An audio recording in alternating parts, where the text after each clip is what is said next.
დამოუკიდებელი მედია ცენტრი წარმოგიდგენთ გადაცემათა ციკლს.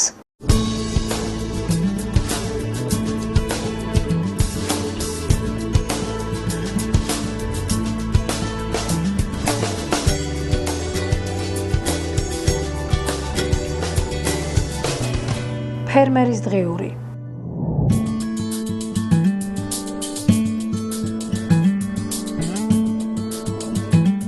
სამეგრელოს რეგიონში ფერმერთა ნაწილის განსაკუთრებული ყურადღება ყვავილოვანთა ოჯახის ყველაზე პოპულარულმა კულტურამ მარწყვა მიიპყრო.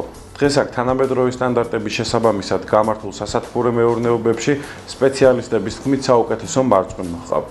ფერმერის დღიური ერთ-ერთ ასეთ მეურნეობას ორსანტიაში ესტუმრა. ესენი უნდა მოვაცილოთ აუცილებლად. ესენი უნდა გასუფთავდეს საკვები რომ მიეწოდოს მცენარეს. აი ეს ბალახებიც უნდა მოვაცილოთ. გამარჯობათ, მოგესალმებით. ბარაკა, მოსავალი. რამდენი წელია რაც ამ ბიზნესით ახართ დაკავებული და ალბათ გამოცდილებაც ჰქონდათ? კი, მეორე წელიწადია უკვე ამით ვარ დაკავებულები. სხვა სათბური ჰქონდა და სხვა შემოსავლით, მაგრამ ეხლა დავინტერესდით ამ მარწყვით და გადმოვიდით ამ მარწყვის წარმოებაზე. იმიტომ რომ ეს ვინც დაგვაფინანსა იმ კონსტრუქციით, USAID NEO პროგრამით, აი მათ დააფინანსეს გარეთ ღია გრუნტზე კიდე მარწყვი. აი მათ რო ვნახეთ შემოსავალი ძალიან კარგი ხარისხიანი იყო და ძალიან ეფექტური იყო ჩვენს ბაზარზე. აი მაგით დაგვაინტერესდა და მოვიტანეთ ნერგები, გავაკეთეთ და შედეგიც სახეზე. საინტერესოა რა ენერგია. საქართველოში არის თუ არა გავრცელებული? ჯერჯერობით არ არის გავრცელებული. ეს არის ესპანეთიდან ჩამოსული ჯიში, სან-ანდრეასის ჯიში. და მარტო ხენა გაქვთ საქართველოში? არა, კიდე არიან ფერმერებიც, რომლებსაც აქვთ ეს ჯიში და სხვა ჯიშებიც.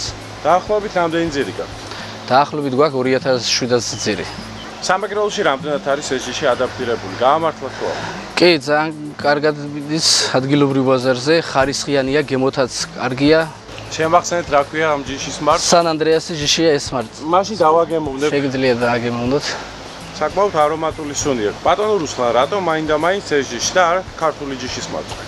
ეს ჯიში სხვა ჯიშებთან შედარებით მეტი სურნელოვანია, უფრო ზომითაც მეტი იზრდება, წონაშიც მეტი მოსდის და ძალიან ტკბილიც არის, არომატულიც არის, შენახვადიც არის და მე ტრანსპორტირებას მეტი ხანიც უძლებს. აი მაგითო შევარჩიეთ ეს ჯიში სან-ანდრეასის ჯიში. ნამდვილად დაგეთანხმებით, რომ საოცარი არომატი და გემო და სურნელება აქვს. კი, კარგი ჯიში. შეიძლება ითქვას გაამართლა ნამდვილად სამეგრელოში აი ამ ჯიშმა. კი. რა ტიპის სათბური გაქვთ? ეს არის რკინის კონსტრუქცია, რომელიც დაჟე დაახლოებით 40000 ლარამდე, ორმაგი ცელოფნით, გარეთ გვერდებზე ბადეებით, გამწვევი საშუალებებით, გასაბერი მოწყობილობაც აქვს. თავისი წვეთოვანი სისტემის სარწყავის საწამლი აპარატებით, დიდი ტემპერატურის რო შეიძლება გავბეროთ ეს ცელოფანი და ტემპერატურა და ეს შიგნით სათბურში ჩამოიწიოს. ზამთარში კიდე გვერდებს ჩამოვწევთ ჩვეულებრივად და სითბოსაც ინარჩუნებს. დაახლოებით რა ტემპერატურა უნდა იყოს, რომ მარკვა კომფორტულად იგრძნოს თავს? დაახლოებით 18-დან 24 გრადუსამდე უნდა იყოს სათბურში ტემპერატურა.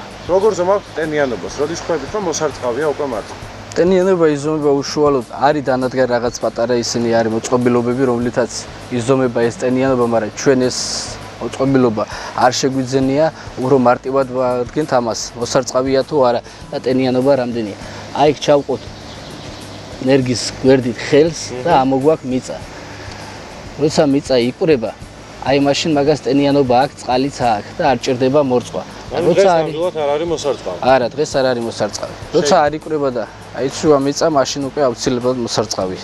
და რა პერიოდულობით ირწყება ხოლმე? დილით ადრე ირწყება დაახლოებით 10 საათიდან 12 საათამდე, იმიტომ რომ მერე ზერო წამოვა და აი ნამეტანი ტემპერატურა დაგროვდება სათბურში, ქვემოთ სიგრილი კონდეს ფესვებს და გაიხაროს მცენარე. იყოს ჯანსაღი. მოდით რომ ვისაუბროთ თვითონ კონსტრუქციაზე. დაახლოებით რამდენი კვადრატზეა განლაგებული თქვენი სასათბური მეურნეობა? ეს კონსტრუქცია არის, ეს რკინის კონსტრუქცია 500 კვადრატულ მეტრზე, დაახლოებით შიგნით ახლა არის 8 წკრივი მარწყვის. საკმაოდ კარგად გამართული და ძლიერი კონსტრუქცია ჩანს. კი, კარგი კონსტრუქცია. ეს ყველაფერი არის ნეოს წვლილი, ნეომ დაგვიმონტაჟა, ეს თავის ხელოსნობით ყველაფერი ნეოს გაკეთებული. თქვენი წვლილი რა იყო? 25% ჩვენი წვლილი იყო შენატანი. ჩვენი არის ხარჯი, ნერგების შეძენა, ბულჩი შეძენა და მიწის შემოტანა, მიწის მომზადება. რამდენი ადამიანი მუშაობს თქვენ სათბურში და რამდენი ხანში ერთხელ იკრიფება უკვე მწიფე მარწყვა?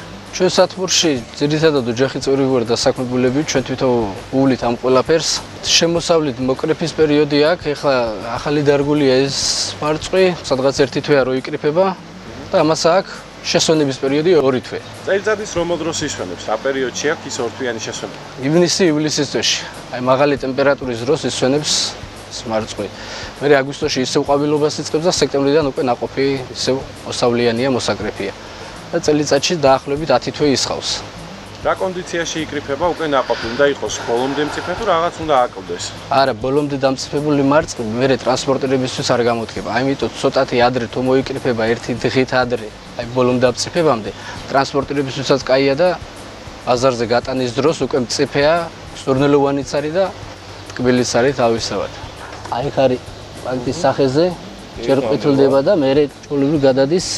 მერე გადადის უკვე ესეთ წითელფერს. აი მაშინ უკვე მწიფეა და შეიძლება მოკრეფა. დაახლოებით ეს მარწყვი რამდენ დღეში უნდა მოიკრიფოს? ეს ახლა დაახლოებით იქნება 2 დღეში მწიფე.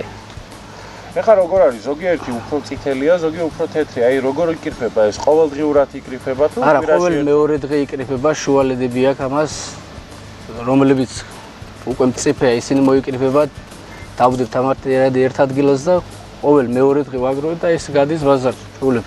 იმიტომ რომ დიდი ხანი რო გააჩერო, ისიც არ შეიძლება ნაყოფი. საერთოდ ყვავილობიდან მწიფობამდე რამდენი დრო ჭირდება? ყვავილობიდან ზუსტად 1 თვის ჭირდება, ნაყოფი უკვე მწიფეა. ყვავილობის მერე 1 თვეში უკვე ნაყოფს იძლევა ეს მცენარე. რეალიზაცია სადაკეთებთ? ადგილობრივ ბაზარზე თუ გაგავთ? კი, ძირითადად ადგილობრივ ბაზარზე. ჯერ იმდენი შემოსავალი არ არის, რომ სხვა ბაზრებზეც გავიტანოთ. ადგილობრივ ბაზარზე ყოფნის ეს ჩვენი შემოსავალი. თქვენ თვითონ გაგავთ თუ დისტრიბუტორები ადგილზე გაკითხავთ? ჯერჯერობით ჩვენ თვითონ დაგვაქვს. დისტრიბუტორებიც არიან დაინტერესებული, ბევრია, მოდიან, კითხულობენ, მაგრამ ჯერჯერობით იმდენი შემოსავალი არ აქვს, რომ აი დისტრიბუციაც აუშვა და ჩვენ თვითონ ვაკეთებთ ამის რეალიზებას. ანუ მოთხოვნა დიდია ბაზარზე. კი, ძალიან კარგი ჯიში გამოდგა, მოთხოვნა დიდი ჯიშია. რაღაც 1 კილოგრამი მარწყვი. და 1 კილოგრამი მარწყვი გვერდს დაახლოებით 3-4 ლარი, 3 ლარ ნახევარი. აი ბაზარზეა დამოკიდებული. ეს ჩასაბარებელი ფასი. კი, სამტრედიდან, კახეთიდან, აიქიდანაც რო შემოდის მარწყვი და რაოდენობა ბევრი რო არის ბაზარში, აი მაშინ ფასი უკვე კლებულობს. და როცა ეს ჯიშები არ არის და ისინი არ არიან ბაზარზე, აი მაშინ ჩვენ შეტანილი მარწყვი უფრო ძვირი ღირს, დაახლოებით ზამთრის პერიოდში ეხლა ღირდა ეს ჯიში ზუსტად 10 ლარამდე, 8 ლარიც იყო. საკმაოდ მაღალი ფასია. კი, ძალიან კარგი ფასიც აქვს და ძალიან კარგი მოიარეც არის კაი ჯიშის მარწყვიან. აი ექსპორტზე შემოტანილი მარწყვს რამდენად უწევთ კონკურენციას? ჯერჯერობით იმდენად ვერ უწევთ, იმიტომ რომ ეხლა გამრავლების პერიოდში ეს ნერგები, აი ეს ნერგები რო გამრავლდება და მეტი შემოსავალი და მეტი რაოდენობა რო გვექნება, მაშინ უკვე კონკურენციას ნამდვილად გაუწევთ აი შემოტანილ მარწყვს. რაც შეეხება მოვლას, მე როგორც ხედავ, ფოთლებზე არის რაღაც წამლის ნარჩენები შემორჩენილი და საკმაოდ ჯანმრთელი და ჯანსაღი ნერგებია. როგორ ინარჩუნებთ ნერგის სიჯანსაღეს? ნერგის ჯანმრთელობას სიჯანსაღეს რაც შეეხება, აი ეს ზემოთ რაც არის ახლა შეწამლული, ეს არის ძირითადად წამლები, პესტიციდები, ეს არის ანტრაკოლი, კონფიდორი, რიდომილი, აი მითია შეწამლული, ნაცარი რო არ გაუჩნდეს, ტკიპა რო არ ყავდეს და ძირითადად ეს რო ხარობს და კარგი ნერგები რო არის, ეს იმის დამსახურებაა, რომ აგერ წვეთოვანი სისტემა აქვს ქვემოთ ამონტაჟებული. აი მასზე გამოდის წვეთოვანი სისტემიდან თავის სპეციალური სასუქები, NPK სასუქები, რომლებიც თავისით რწყავს, თავისით წამლავს და უკვე ჯანსაღებს ნერგებს. ანუ წვეთოვანი სისტემით მეწოდება როგორც წყალი, ასევე სასუქი და სხვა მინერალები. კი, ყველაფერი წვეთოვანი სისტემით შემოდის. აი ეს არის ზემოთ შავი მულჩი, რომლითაც არის დაფარული. ეს ამაღლებულია, იმიტომ რომ სინესტე არ კონდეს, ფესვები არ დაულპეს. აი ეს არის პირველი დანიშნულება ამ შავი მულჩის და დანარჩენი ქვემოდან ირწყვება ყველაფერი. სარეველებსაც აკავებს. სარეველებსაც აკავებს, ნაყოფის მიწას არ ეხება, არ რპება, არ ფუჭდება და არის შემოსავალი სრული ჯანსაღი. აი მულჩი გასაგებია, მაგრამ მე როგორც ვიცი, ქვევით, მულჩის ქვევით მიდის შიდა საფარი, ნახერხის სახით და სხვადასხვა ბუნებრივი საშუალებებით. აი თქვენ რას იყენებთ? არა, ჩვენ გვაქვს ადგილობრივი მიწა ამოღებული, ჩვეულებრივი მიწით აქვს გაკეთებული და მე ვამატებთ სასუქებს, შედეგსაც ვხედავთ. რამდენ წლიანი არის ნერგი? 3 წელიწადი ძლებს, მე-4 წელიწადით შეიძლება ეს გააჩეროს ნერგი, მაგრამ უკვე შემოსავალი შემცირდება, ნაყოფი იქნება უფრო წვრილები, ყოველ მეორე მესამე წელიწად გამოვცვლით ამ ნერგებს და შემოსავალიც იქნება უფრო მეტი, ხარისხიანი. თქვენ ახსენეთ გამოცდილება, ზოგადად სასათბურე მეურნეობის გამოცდილება გააქვთ? კი, სასათბურე მეურნეობის გამოცდილება გვაქვს. აი ადრეც ჰქონდა სათბურები და მოყავდა კიდრი, პომიდორის, მწვანილები და სხვადასხვა სახის ხელბოსტნეული. სამეგრელოში გარეთ ველზეც მოყავთ მარწყვი. გარეთაც შეიძლება და იგივე ჯიშის მოყვანა, მაგრამ ამას აქვს ორი ეტაპი. გარეთა რომელებიც არის ღია გრუნტზე მარწყვი, ამას აქვს ორი შემოსავალი. ერთი არის მაისის თვეში, მეორე არის სექტემბრის ბოლოს, აი ოქტომბრის შუა რიცხვებში. და დახურულ გრუნტში ამ მისგან შეიძლება ზამთარშიც ნაყოფის მიღება. წელიწადში დაახლოებით 10 თეის ხავსეგა და მთელი ზამთარი გვექნება შემოსავალი. ფინანსურადაც უფრო მომგებიანია, ვიდრე აი გაზაფხულზე ღირს 3 ლარი, 4 ლარი დაახლოებით, ზამთარში 8 ლარი, 10 ლარი, 12 ლარიც არის ფასი. საკმაოდ ბევრი მარტო შევაგროვეთ და როგორც ხედავთ, თქვენმა თანამშრომლებმაც მოახერხეს და თითქმის შეავსეს ყველა კონტეინერი. ხვალ იგეგმება მარწყვის ფესტივალი ზუგდიდში, სადაც ყველა ფერმერმა უნდა წარადგინოს თავისი პროდუქცია და ჩვენს ვაგროვებთ ამ მარწყვის, რომ გავიტანოთ ამ ფესტივალზე და წარმოვაჩინოთ ჩვენი ნაწარმი. რაც გვაქვს შემოსავალი ეს ყველამ რო ნახოს, შეაფასებენ მე იქ. მგონი საკმაოდ დიდ შეფასებას და დიდ მოწამებას მიიღებთ მოსახლეობისგან, რადგანაც ნამდვილად რომ წუნი არ დაედება თქვენ ვართ ისეთი გემრიელი, არომატული და რავი სურნელოვანი. ძალიან საინტერესოა პირველი მოსავალი თუ მოგრიფეთ უკვე და თუ გაიტანეთ ბაზარზე. და საერთოდ მოგებას როდიდან ელოდებით? სადღაც 10-15 დღის წინ დავიწყეთ მოკრეფა, დაახლოებით 150-200 კილო მოიკრიფა უკვე და ეხლა ნელ-ნელა უკვე ჩერდება. სექტემბრიდან უკვე განახლდება და მეტი მოგება იქნება, მეტი თანხაც იქნება და ფასებიც უფრო მეტია ზამთარში. დაახლოებით 1 ძირიდან ველოდებით 1 კილოს. გვაქვს 2700 ძირი, 2700 კილო უნდა მოვიდეს ერთ სეზონზე. მე რამდენადაც ვიცი, საერთოდ მარწყვის კულტურა უფრო აღმოსავლეთ საქართველოში არის დარაიონებული და მოყავთ და უფრო იქ არის განვითარებული და გავრცელებული. თქვენი აზრით, სამეგრელოში რამდენად გაამართლებს? უკვე ამართლებს აი ჩამოტანილი ჯიშები, რომლებიც არის ჩვენთან ორსანტიაშიც აქვს, ხვებსაც აქვს, ორულში არის ერგეტაში, სხვა სოფლებშიც აქვს. ყველა კმაყოფილია, ყველას კარგი შემოსავალი აქვს, რაოდენობას კარგად მოსის და ეთყობა რომ ამართლებს აი სამეგრელოშიც.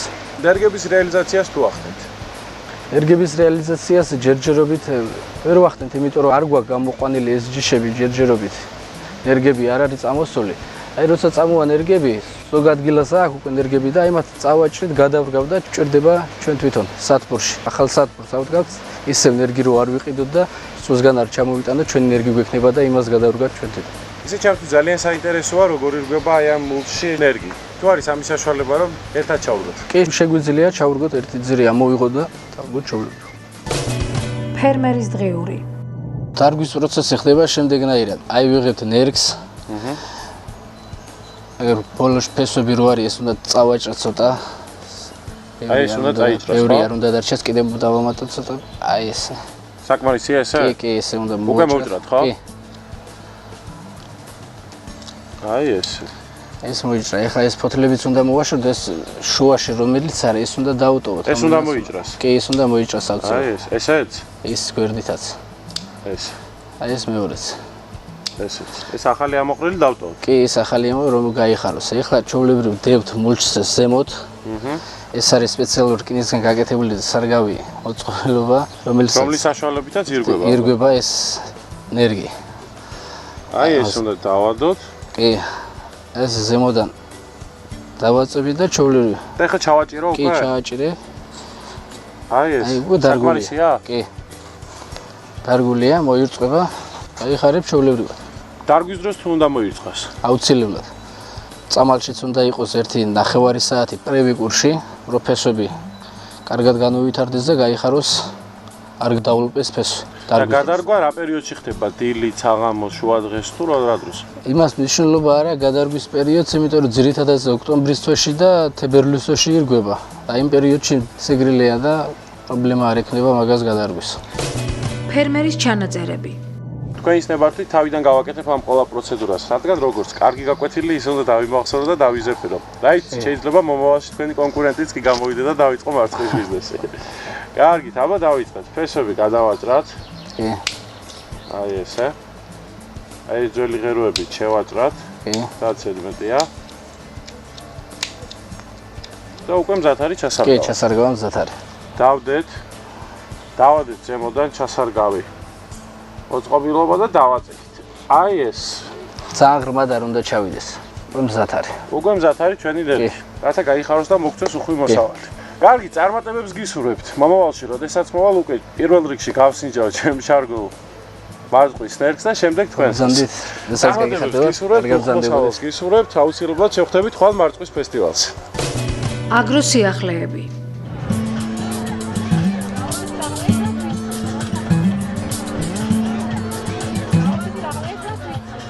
NEO is working in two ახალი ეკონომიკური შესაძლებლობები ნეო პროექტი სამეგრელოს რეგიონის 2 მუნიციპალიტეტში მუშაობს ზუგდიდსა და წალენჯიხაში. პროექტი 4 კომპონენტისაგან შედგება. პირველი ეკონომიკური შესაძლებლობების შექმნა. ჩვენ მუშაობთ ადგილობრივ თემებთან, თემის განვითარების გეგმის შედგენაზე, ინფრასტრუქტურის მშენებლობასა და სოფლის მეურნეობის განვითარების კუთხით. თემის განვითარების გეგმებს მოსახლეობა თავად წარუდგენს ადგილობრივ ხელისუფლებას, რომელიც თავის მხრივ უზრუნველყოფს ამ გეგმების ინტეგრაციას მუნიციპალიტეტის განვითარების გეგმასთან. ჩვენ ხელს უწყობთ აგრეთვე ადგილობრივ ფერმერებს მარწყვის კულტურის მოყვანასა და სასათბურე მეურნეობების განვითარებაში. ვეხმარებით მათ გასაღების ბაზრის მოძიებაში, თბილისსა და ბათუმში, სასტუმროების ქსელებსა და კვების ობიექტებში. დღევანდელი ღონისძიების მიზანია სამეგრელოს მოსახლეობას დავანახოთ თუ რამდენი პროდუქტის მომზადება შეიძლება მარწყვით და რაც განსაკუთრებით მნიშვნელოვანია, მარწყვის კულტურის მწარმოებლებმა საკუთარი პროდუქტი შესთავაზონ პოტენციურ მყიდველებს. ფერმერის დღიური. ქალბატონო ნანა, რამდენი ხანია რაც თქვენი ასოციაცია შეიქმნა? 1 წელია ჩვენი ასოციაცია შეიქმნა. და რას ემსახურებით? მარწყვის ენერგიის ჩამოტანას ესპანეთიდან და ასოციაციის წევრების დახმარებას კიდე ზოგადად. წელს როგორც ვიცი პირველად ტარდება ეს ფესტივალი და რამდენი ფერმერი ღებულობს მონაწილეობას? 10 ფერმერი ღებულობს მონაწილეობას. და დაახლოებით რამდენი კილოგრამი მარწყვის პრეზენტაცია მოხდა დღეს? სადღაც 1500 კილოს 2 ტონამდე. ძალიან სერიოზული სახე მიიღო ჩვენმა ასოციაციამ და უკვე გადავწყვეტეთ, რომ სხვებსაც დახმარებოდით ენერგიის დარგვაში, ენერგიის ჩამოტანაში, მიწის ანალიზის აღებაში და ჩვენ შეგვიძლია უანგაროდ და უფასოდ ყველას, ვინც სურველია მარწყვის ენერგიის დარგვის ჩამოტანის, დავეხმაროთ და ინფორმაცია მივაწოდოთ. აპირებს თორე თქვენი ორგანიზაცია გაფართოებას და უფრო სხვა მიმართულებით. აუცილებლად, ჩვენ ხელკენკროვან კულტურათა ასოციაცია ვარ და ამ ხელკულტურათა მიმართულებით ვაპირებთ გაფართოებას. ფერმერის დღიური. გაზაფხულზე გამოცხადდა კონკურსი, მივიღეთ მონაწილეობა. გაიმარჯვა 10 ფერმერმა, რომელიც შემდგომში დაფინანსებული იქნა და შეიქმნა სამეგრელო ზემოსვანეთის მემარწყვა ფერმერების ასოციაცია, რომელშიც დაარსების დღიდან ვარ გაწევრიანებული და აი დღეს უკვე ვატარებთ ფესტივალს. ახლა ამ ეტაპზე გვაქვს სამი სახეობის მოკლე დღის და ნეიტრალური დღის ფესტივალი ფორტუნა და სან-ანდრეასი სამი სახეობის. გამოცდილება თითქმის არ გაგვაჩნდა ჩვენ ამ ასოციაციის წევრ ფერმერებს, მაგრამ ნეო გვეხმარება ძალიან ხშირად ჩამოდიან უცხოელი ექსპერტები, გვიტარებენ ტრენინგებს. ბატონო გიორგი, თქვენ როგორ გრუნტზე გაქვთ მარწყვა მოყვანილი, ღია გრუნტზე თუ დახურულ გრუნტზე? ჩვენ გვაქვს ღია გრუნტზე ამჟამად მოყვანილი, მაგრამ სექტემბრიდან უკვე შემოდგომისთვის გეგმავთ, რომ რაღაც ნაწილი გადავხუროთ და სათბურებში მოვიყვანოთ. როგორ ხდება თვითონ ნიადაგის გამზადება? ნიადაგის გამზადება ჩვეულებრივად მუშავდება, შემდეგ სპეციალური ტექნიკა არის, რომელიც აკეთებს ბაზოებს, ანუ შემაღლებული კვლები არის. შემდეგ ხდება ამის მულჩირება, სპეციალური ცელოფნის მულჩის ფირი არის, რომელთაც ხდება სარწყავი სისტემა, ყველაფერი მონტაჟდება, თვითონ ეს ტექნიკა აკეთებს ამ ყველაფერს და მერე ხდება მარწყვის დარგვა. ბატონო გიორგი, თქვენ რატომ გააკეთეთ აქცენტი მარწყვზე? ალტერნატიული კულტურის გამოცდა მინდოდა. თხილის მოსავალი ძალიან მცირე არის, ანუ ძალიან დიდ ფართობზე ცოტა მოსავალი მოდის, შემოსავალი ნაკლებია და საკუთარი გამოცდილებიდან შემიძლია ვთქვა, რომ მინიმუმ 10-ჯერ მეტი მოსავალი შეიძლება მივიღოთ მარწყვის პლანტაციებიდან, ვიდრე თხილის პლანტაციებიდან. და უფრო ორიენტირი რაზე გაქვთ აღებული, ნერგზე თუ ნაყოფზე? მე მაქვს პლანტაცია გაშენებული 4000 კვადრატულ მეტრზე, აქედან 2000 კვადრატული არის ნაყოფზე გათვლილი და 2000 კვადრატულ მეტრზე მაქვს სანერგე მეურნეობა მოწყობილი. შეკვეთები მაქვს მიღებული ძალიან ბევრი დაინტერესდა. წინასწარ შეკვეთები მოგცეს ნერგების გამოყვანაზე და სექტემბრისთვის უკვე ალბათ დავეხმარებით სხვა ფერმერებსაც, რომ გააშენონ ანალოგიური პლანტაციები. მოდი ჯიშეზებს რო ვისაუბროთ, ეს რა ჯიშის მარწყვია? ეს არის ფორტუნას სახეობის მარწყვი, რომელიც მსხმოიარეა წელიწადის განმავლობაში. მოსავალს იძლევა 5 თვე, 2 სეზონია გაზაფხულზე და შემოდგომაზე. შარშა მაგალითად სასელად დავტოვეწოდა და ნოემბერში კარგი ამინდები გამოვიდა და ნოემბერშიც ამ სახეობის მარწყვი ჰქონდა. რამდენად ეფექტურია, რამდენად მომგებიანია, რამდენად უხმოსავლიანია? საკმაოდ კარგი მოსავალია, ახლა უკვე პირველი მოსავალი ავიღეთ საშუალოდ ერთ ძირ მცენარეზე 1 კილო-კილონახევარი მოსავალი უნდა მოვიდეს მთელი წლის განმავლობაში. კვადრატულ მეტრზე დაახლოებით 4 მცენარე მიდის და ასე რომ კარგი მოსავალია, ფასიც კარგი არის და რაღის დაახლოებით 1 კილო მარწყვა თქვენს ნაკვეთში? თავიდან 6 ლარა დაიწყო, როცა ახალი შემოსული იყო, ახლა უკვე 3 ლარად ვაბარებ. და ნაყოფის გამძლეობაზეც რო ვისაუბროთ, რამდენად უძლებს ტრანსპორტირებას? ეს არის სპეციალური ჯიში, რომელიც გამოყვანილია იმისთვის, რომ ტრანსპორტირებას გაუძლოს და შედარებით სხვა მარწყებთან, რომელიც საქართველოში არის ადგილობრივი ჯიშები, უფრო დიდხანს, ანუ დაახლოებით 1 კვირა შეიძლება მარწყი არ გაღვიჩდეს. თვითონ ასოციაცია ატარებს ტრენინგებს, უზიარებს ხალხს გამოცდილებას. ბატონო გიორგი, სანამ გადაწყვეტით მარწყვის პლანტაციის გაშენებას, მანამდე თუ გქონდა თქვენი ნიადაგი შესწავლილი? რა თქმა უნდა, ეს ერთ-ერთი მოთხოვნა იყო ნეოს მხრიდან, რომ აუცილებლად შეგვესწავლა ნიადაგი. მე მაქვს პლანტაცია ზუგდიდის რაიონის სოფელ კახეთში გაშენებული, სადაც მჟავიანობა არის 6, ანუ შეიძლება ითქვას იდეალური არის მარწყვის მოყვანისთვის. გაყიდეთ უკვე პირველი მოსავალი? კი, რა თქმა უნდა, უკვე მივიღეთ პირველი მოსავალი, რაღაც ნაწილი მოსავლისა, რაც მთელი წლის განმავლობაში გვაქვს დაგეგმილი, მაგრამ უკვე დაგეგმილზე შეიძლება ითქვას, უფრო მეტი შემოსავალი ამ ეტაპზეც გვაქვს მიღებული. წარმატებებს გისურვებთ თქვენ საქმიანობაში და ახლანდ კარგად გაგრძელოთ. ფერმერის დღიური. ბატონო ედუარდ, მოგიხსენება დღეს სამეგრელოში ვართ. აი ამდენი მარწყვი ერთად ამოყრილა, ესე ჩვენი ადგილა სამეგრელოს შემდგარით არასოდეს არ ახსოვთ. როდესაც დავიწყეთ სამეგრელოში მუშაობა, გამოიკვეთა ის მიმართულებები, სადაც შეიძლებოდა ფერმერების დახმარება, ერთ-ერთი მიმართულებად გამოვკეთეთ კენკრის და ზოგადად მარწყვის განვითარება.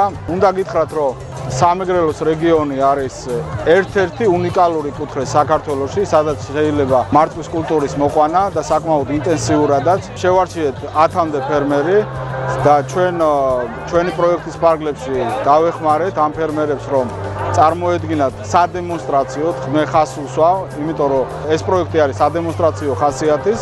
შესაბამისად, ეხლა უკვე ძალიან ბევრ ბიზნესს ალბათ გაამახვილებს ყურადღება, რომ ეს რეგიონი არის იდეალური ამ მარწყვის კულტურის წარმოებისათვის, საკმაოდ მაღალღირებულების მატარებელია ამ კულტურის წარმოება და შესაბამისად ფერმერებს შეუძლიათ, რომ მაქსიმალური მოგება მიიღონ ამ კულტურის წარმოების კუთხით. რაც შეეხება ჯიშებს, უნდა გითხრათ, რომ სამეგრელოში არის წარმოდგენილი 3 ჯიში, შემოტანილია ეს ესპანეთიდან, ეს არის სან-ანდრეასი, ფორტუნა და ფესტივალი, არის წარმოდგენილი როგორც მოკლე დღისა, ისე ნეიტრალური დღის ჯიშები. უნდა გითხრათ, რომ საკმაოდ მაღალ მოსავლიანია. ამის მოსავალი შესაძლებელია გექტარზე ავიდეს 40 ტონამდე, მაგრამ საშუალო მოსავლად იცვლება 20 ტონა დაახლოებით.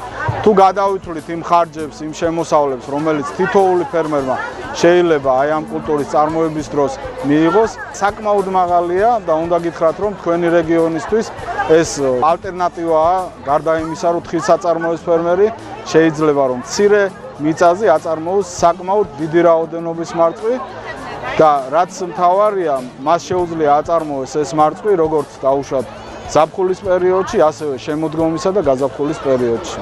რამდენად კონკურენტუნარიანია სამეგრელოში მოყვანილი მარწყვი? გეტყვით, რომ ერთ-ერთი უპირატესობა, რაც ამ მარწყვის კულტურას ახასიათებს, არის ტრანსპორტაბილურობა პირველ რიგში, შემდგომ ძალიან მაღალი გემონური თვისებები აქვს ამ მარწყს და მე უბრალოდ გეტყვით აი ამ ბაზრის მაგალითს, რომელიც კონკრეტულად მიმდინარე წელს მოხდა, ამ მარწყმა კონკურენცია გაუწია იგივე კახეთიდან, სამტრედიიდან შემოსულ მარწყს და უნდა გითხრათ, რომ დაახლოებით კილოგრამში ადგილობრივი მომხმარებელი 1 ლარით მეტ სიხდით და გამომდინარე იქიდან, რომ ხარისხი არის ძალიან მაღალი. აი ამ მაღალმოსავლიანი ჯიშების შეძენა შეიძლება სამეგრელოში? მინდა გითხრათ, რომ ამ ეტაპზე არსებული პლანტაციები მთლიანად არის შემოტანილი ესპანეთიდან, მაგრამ ნეოპროექტმა იზრუნა იმისათვის, რომ შემდგომში გაჩენილი მოთხოვნილება ასე თუ ისე დაკმაყოფილებულიყო. ჩვენ ხელი შეუწყეთ ამ ფერმერებიდან უკვე ასოციაციის ჩამოყალიბებას. ეს ასოციაცია უკვე პირდაპირ კავშირშია ესპანეთის სანერგესთან და შეუძლიათ იმ შემთხვევაში თუ მიმართავენ დაუშვათ სამეგრელოში ფერმერები ამ ასოციაციას, შესაბამისად შემოიტანონ ნებისმიერმა დაინტერესებულმა ენერგია ესპანეთიდან. მეორე შესაძლებლობა, რაც ადგილობრივად შეიძლება, ნეოპროექტის ფარგლებში მოხდა ერთი სანერგის დაფინანსება. ეს არის უკვე კენკრის სანერგე, სადაც წარმოდგენილია როგორც მარწყვის ჯიშები, ასევე ჟოლოსა და მაყვლის ჯიშები. ეს არის სოფელ კახეთში და ამ სანერგეს უკვე შესაძლებლობა ექნება მომდენარე წლის უკვე სექტემბრიდან, ოქტომბრიდან გაყიდოს ნერგები დაინტერესებულ ფერმერებზე. ეს იქნება ჯერჯერობით მცირე რაოდენობა, იმიტომ რომ სანერგე ახალი ჩამოყალიბებულია და შესაბამისად მომავალ წლებში უფრო დიდი რაოდენობით შესაძლებელია რომ რეალიზაცია გაუკეთოს. რაც შეეხება ღირებულებას, ნერგის ღირებულებას, მინდა გითხრათ რომ ეს არ არის ისეთი დიდი ფასები, რომელიც ვერ შეძლებს სამეგრელოს ფერმერი ამის შეძენას. მე მაინც ამას გაუმხელებს დავტოვებ, იქიდან გამომდინარე, რომ ეს არის კომერციული და შესაბამისად იმ მოლაპარაკებაზე იქნება დამოკიდებული, რაც გამყიდველსა და მყიდველს შორის, მაგრამ უნდა გითხრათ, რომ არ არის ძალიან ძლიერი. საკმაოდ ხელმისაწვდომი იქნება. ფერმერის დღიური. ქალბატონო ეკა, ჩემი აზრით ძალიან საინტერესო დელიკატესი ამზადეთ. თუ შეიძლება რომ ეს დაგეხმაროთ და ერთად დავამზადოთ. კი ბატონო, დავამზადოთ ერთად. და მაშინ ჩვენს მაყურებელს ისიც გავუმხილოთ, რას ვამზადოთ. თუ საიდუმლო არ არის. რა თქმა უნდა, საიდუმლო არ არის, ვამზადებთ ხაჭოს მარწყვით. ანუ ეს ხაჭო არის. ეს არის ხაჭო. მაშინ მე ჩაგიდებთ, აი. დამტკბარი შაქრის პუდრით დიახ. და ვანილით. შეგიძლიათ თქვენ თვითონ მოუჭიროთ ხელი. აი აქ ზემოთ და აი ამ ხელით დაბლო ჩამოუშვათ. კიდე ბოლომდე. აი ეს საკმარისია მეგონი, ხო? ეს საკმარისია. აი ეს. ხაჭოს ემატება ნატურალური მარწყვი გადღვებული შაქრის პუდრით. დაბლენდერებული, ირთვება ეს მარწყვის ნაჭერით და პიტნის ფოთლით. სულ ეს არის ნატურალური ჯანსაღი პროდუქტი, ეკოლოგიურად სუფთა. რამდენადაც მე ვიცი, საერთოდ მარწყვს ვიტამინების ჭას ეძახიან, მაგრამ ჩემი აზრით დღეს ძალიან ბევრი გამოგვივიდა და თამამად შეიძლება ითქვას, რომ ოკეანეს ვაკეთებ. რა თქმა უნდა, აქ არა მარტო ვიტამინები არის, კალციუმის დიდი რაოდენობა, ხაჭო არის ნატურალური პროდუქტი და შეიცავს ძვლებისთვის, კბილებისთვის გასაზრდელ აუცილებელ მიკროელემენტს კალციუმს. მარწყვი მოყვანილია სამეგრელოში ადგილობრივი ფერმერების მიერ. ხაჭოც რა თქმა უნდა არის ქართული, პიტნაც ქართულია, ასე რომ აბსოლუტურად ეროვნული პროდუქტი მივიღეთ. ფერმერის დღიური.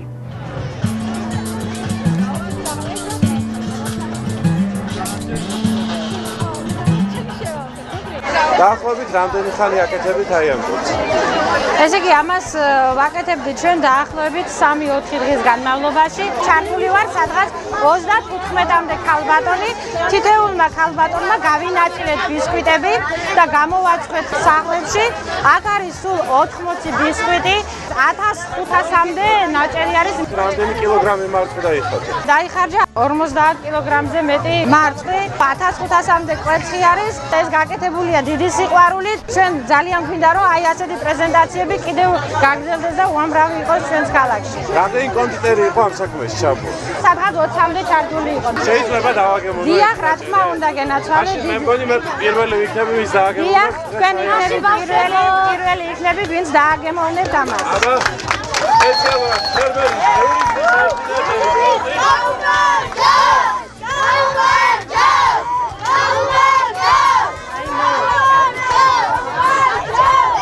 აბა დავაგემოვნებ ახლა მე პირველად მარწყვს. ყველას შეხვდებათ, ყველას. საკმაოდ გემრიელი ტიპია. საოცარი გემო აქვს. დიდი მადლობა. თქვენ დიდი მადლობა.